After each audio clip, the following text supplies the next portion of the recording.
Hello, अभी finally मेरा duty छुट्टी हो गया। मैं जा रही हूँ। आजकल तो 6 बजे भी उजाला ही हो जाता है। पहले पहले तो अंधेरा होता था, आजकल तो उजाला ही होता है। गोरखे हाट बाज़ार घूम के फिर रूम चला जाऊँगा।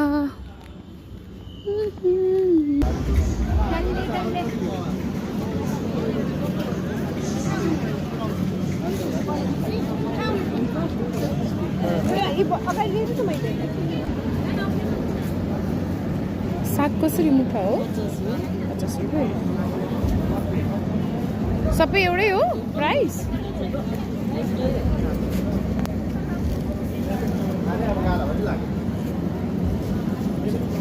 उयो लान्छु होला उयो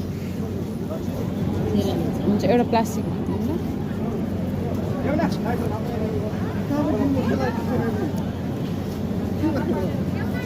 प्लास्टिकको सानो मात्रै छ त बहिनी।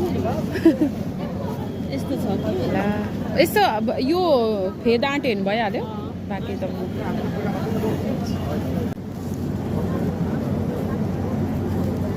कति बजी बन्नुहुन्छ यो? 50 रुपियाँ।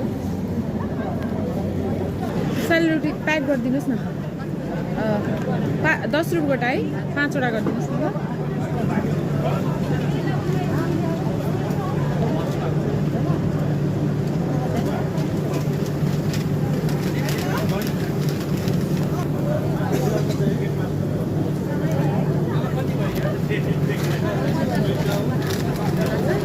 हजुर, झोला त छैन, यतिकै लानु होला। अब ड्युटीबाट डाइरेक्ट आएको कि झोलै पाइनँ मैले।